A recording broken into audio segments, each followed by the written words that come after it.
सुप्रभातम बच्चों, मैं विवेक सर आज क्लास 9th वालों को प्रथम पाठ भारती बसंत गीत ही इस पाठ के प्रश्नोत्तर पढ़ाने जा रहा हूं बच्चों।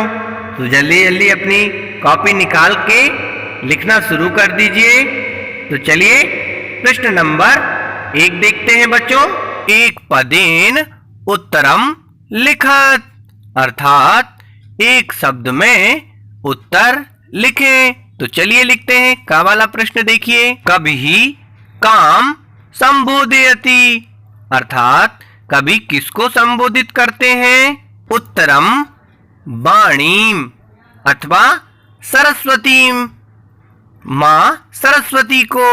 नेक्स्ट प्रश्न देखिए, कभी वाणीम काम बाधितुम प्रार्थयति, अर्थात कवि ने मां सरस्वती जी को क्या बजाने के लिए प्रार्थना करते हैं? उत्तरम वीणाम, अर्थात वीणा को। गा वाला देखिए, कीदृशीम वीणाम निनादितुम प्रार्थयति, अर्थात कवि किस तरह की वीणा को बजाने की प्रार्थना करते हैं?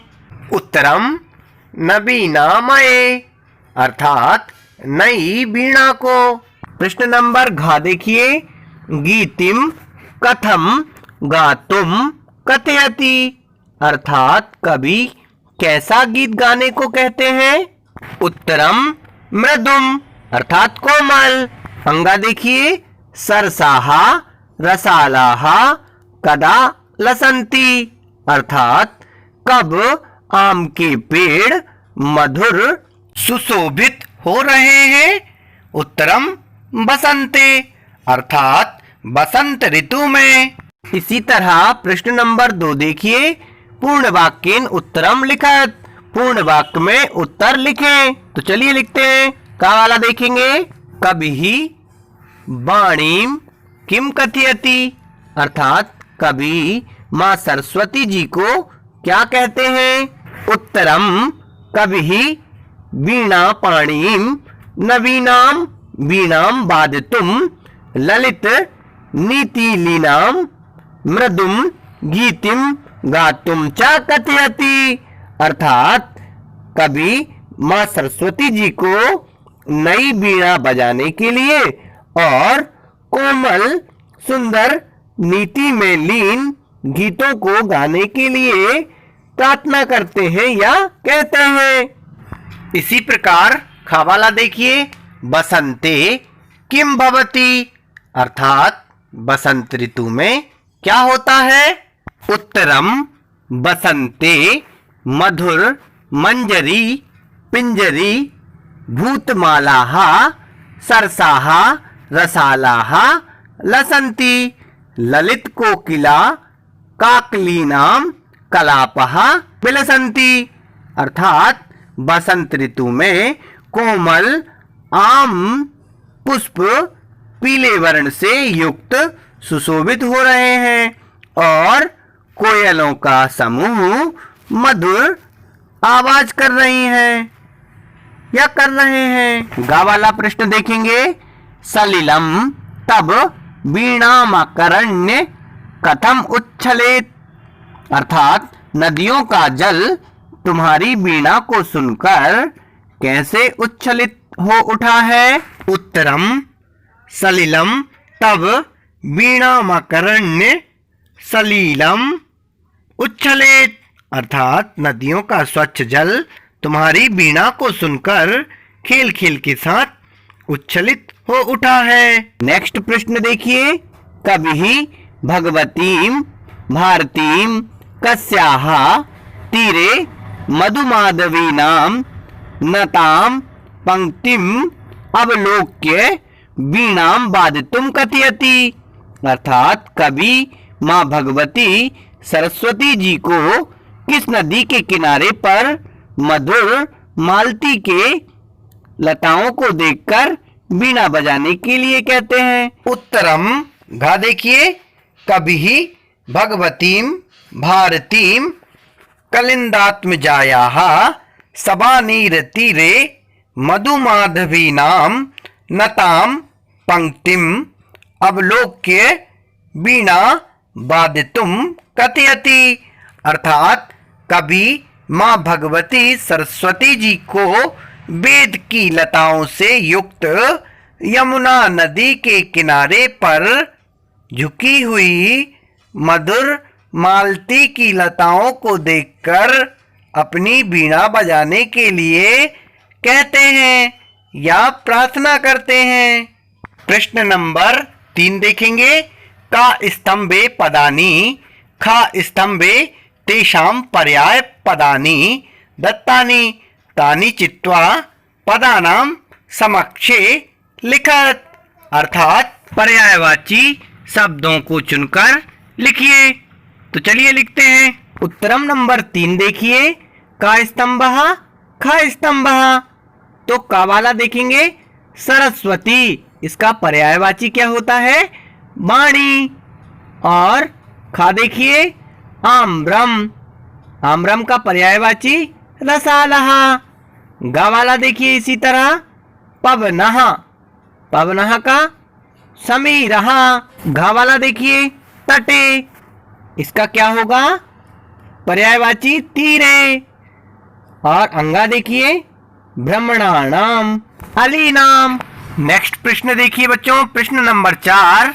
अधोलिखितानि पदानि प्रयुज्य संस्कृत भाषाया वाक्य रचना कुरुत। अर्थात नीचे लिखे शब्दों का प्रयोग संस्कृत भाषा में वाक्यों की रचना करके लिखें।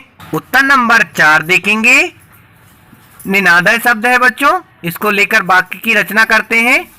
का वाला हे बालिका घंटिकाम निनादय।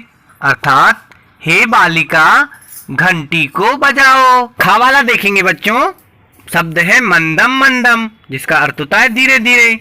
वाक्य में प्रयोग करेंगे तो मंदम मंदम वायु बहती। अर्थात धीरे धीरे हवा बह रही है। ठीक इसी प्रकार गा वाला देखिए मारुतः, जिसका अर्थ होता है वायु। वाक्य में प्रयोग करेंगे तो मारुतः बैतवा तटे बहती। अर्थात हवा बैतवा के किनारे बह रही है। घ वाला देखिए शब्द है सलिलम, जिसका अर्थ होता है जल या पानी। वाक्य में प्रयोग करेंगे तो क्या बनेगा बच्चों? सलिलम स्वच्छम अस्ति। अर्थात जल या पानी स्वच्छ है। इसी तरह नेक्स्ट देखिए शब्द है सुमनः, जिसका अर्थ होता है फूल या पुष्प। तो वाक्य में प्रयोग करते हैं माधवोद्याने सुमनः विकसति। अर्थात माधव उद्यान में फूल खिल उठा है। तो अभी लॉकडाउन है ना बच्चों, देखने मत चले जाना आप, ठीक है? देखने नहीं जाना है, अभी लॉकडाउन है, बाद में चलेंगे। प्रश्न नंबर 5 देखिए बच्चों। प्रथम श्लोकस्य पदानि प्रयुज्य संस्कृत भाषाया वाक्य रचनाम कुरुत। अर्थात पहले श्लोक का अर्थ हिंदी या अंग्रेजी भाषा में लिखें। तो चलिए, क्योंकि हमारी मातृभाषा हिंदी भी है तो हिंदी में ही लिखते हैं। प्रश्न नंबर 5 देखते हैं बच्चों। अर्थ हे माँ सरस्वती नवीन वीणा को बजाओ, कोमल सुंदर नीतियों से परिपूर्ण मधुर गीत का गान करो। इस बसंत ऋतु में मधुर गीत का गान करो। इस बसंत ऋतु में मधुर मंजरियों से पीली हो गई रस से युक्त आम के पेड़ों की माला सुशोभित हो रही है। मनोहर कोयलों के समूह की कूक सुंदर लग रही है। इन्हें देखकर हे माँ सरस्वती आप अपनी वीणा को बजाइए, अपनी सुंदर वीणा को बजाइए। कोमल सुंदर नीतियों से परिपूर्ण मधुर गीत का गान करो। हे माँ सरस्वती आप अपनी वीणा को, नई वीणा को बजाइए। प्रश्न नंबर 6 देखिए बच्चों। अधोलिखितानि विलोम पदानि लिखत। अर्थात नीचे दिए गए शब्दों के विलोम शब्द लिखें। तो चलिए लिखते हैं। उत्तरम नंबर 6 देखिए बच्चों। कठोरम का विलोम होगा मृदुम। खा वाला देखिए कटु का विलोम होगा मधुरम। शीघ्रम का मंदम। ग वाला देखिए प्राचीनम का नवीनम। अंगा देखिए नीरसः का विलोम क्या होगा रसालः। तो ठीक है बच्चों, आप सभी को आशा करता हूँ कि समझ में आया होगा। अगर नहीं आए तो दोबारा रिपीट करके और पुश करके उसको लिखकर फिर आपको आ सकता है। अगर फिर भी नहीं आए तो एक बार फिर देखिएगा, तीसरी बार में तो आ ही जाता है। तो बच्चों, और हाथ जरूर धुलते रहना है हर 10 मिनट में, और घर में ही रहना है, पढ़ते रहना है। मिलते हैं नेक्स्ट वीडियो में। आप लाइक करें या ना करें, बट आप लिख जरूर लें अपनी कॉपियों में। जय हिंद।